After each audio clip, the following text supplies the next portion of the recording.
When did Tupac first start coming around? He was in this group called Strictly Dope with Ray Love and DJ Diz, or Dizzy is what we called him. They were managed at the time by Layla Steinberg. Mm-hmm. And Layla knew Atron, who we were signed to. And I guess Layla reached out to Atron, was like, I got these guys that I really want you to hear. And she kind of knew and was really focusing on Pac. You know, that was her. She knew he was the guy, but they were a group. So I know that Tupac had auditioned for Shock at Starlight Studios one time by himself, but the first time I met him was when the whole group came over to the house to Sleuth, who's my manager and our road manager, in West Oakland, 39th and Market. Came over to audition, stand out on the street. I remember pulling up, see these dudes standing out there, got out. They did one of their songs, routines. And for me personally, I thought that Ray and Tupac were the rappers. I thought that Ray and Tupac were equally talented as far as rapping, but soon after, just 5 minutes into meeting them, it was obvious that Tupac was the guy. He just had some kind of presence about him. When you around him, he just commanded your attention. And initially, obviously, when you first meet somebody, because we were the guys at the time, so you're trying to be humble, but you can kind of tell that he was, you know, he had it. Okay. And Shock G led him into the group? From that audition is what made Atron sign them to TNT Records, because he just wanted to know should he fuck with him or not. Okay. So we were like, yeah, it's cool. So it signed them to TNT. The next thing was to actually produce a demo for him to be shot. So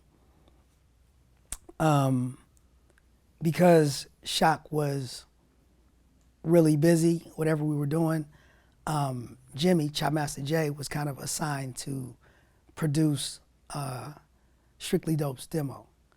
And so he's the one that initially started making that music. Now at the same time, like I said, they're on 39th and Market. I live on 63rd and Market, like right where North Oakland and Berkeley kind of meet, but I'm in the hood, you know, and Tupac was attracted to that. And we're like the same age. And I had the turntables in my room, the 4-track and 40s, and bitches was coming through every day. You know what I mean? I just was at the party spot. So even when they would come out to record their demo, coming from Santa Rosa and Marin City, they would always stop by my crib. And that's kind of like how me and Tupac developed our relationship, because, you know, he would come into Oakland and I would take him around, you know, take him to go get his weed over on 13th Ave. So, you know, my guy, Big Lou, I was helping him navigate through and see what he wanted to see. You know, okay. I was like the liaison, because we were the closest in age, and I was really out there just doing what I did, you know. So at what point did Tupac become part of Digital Underground? So for some reason or another, Strictly Dope, they broke up or dissolved. I don't know why, because we had already been in, like I said, we toured Europe for like 2 months before Humpty Dance even came out, because Do What You Like was huge out there. And we came back and we were getting ready to go on our first national tour, I think with Big Daddy Kane. And Strictly Dope had broken up, but Atron had retained Tupac as a solo artist. And Tupac was fed up. He thought it was taking too long. So he's like, yo, I'm about to quit rapping. I'm about to go to Atlanta and join the New African Panthers, and I'm about to just dive into this political shit. Fuck rapping. It's taking too long. Huh, I never knew that. And he meant it. You know what I mean? So right, because didn't Tupac have a song called Panther Power? Yeah, he was all about it. And that's the other thing I forgot to mention, is that his mother was part of Panther 21, New York Black Panthers. My father was in the Black Panther Party, and I grew up in that. I went to the Oakland Community School, you know, in East Oakland, and I grew up in the school within the Black Panther Party.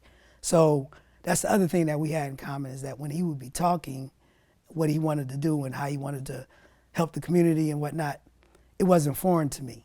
You know, where everybody's like, what are you talking about? I was like, I get it. So we kind of got each other on that level as well. But anyways, when we were getting ready to go on this first tour, Adrian hit up Shock and was like, yo, I'm about to lose him. You know, can you guys take him on tour with you? You know, he'll do anything. I just want to keep him busy before I lose him. And the initial plan was to bring my brother Cullen out on the road to be the other Humpty dancer with me.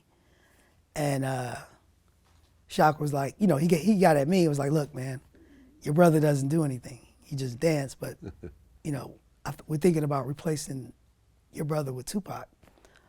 But I got it, you know, Cullen didn't do shit. And Pac did. So I was like, yeah, it's cool. And not like my opinion mattered anyway, they were gonna do it. But I wasn't as disappointed or tripping as people might have thought. You know, plus he was my guy anyway. So I was like, yeah, good idea. So we brought him out on the first tour.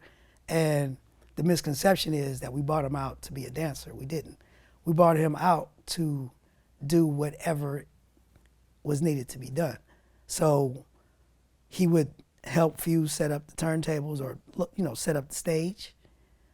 During the show, he would get 4 bars here or do Pac-Man with Shock or Humpty or, you know, just kind of fill in the blanks of what was needed to be done. And when it was time to do the Humpty dance or any of the dances, he did those dances as well. But what I always tell people, every time you see Tupac dancing, you see me dancing. Right. Why am I not considered the dancer? We dance equally, so he didn't do any more dancing than anybody else did.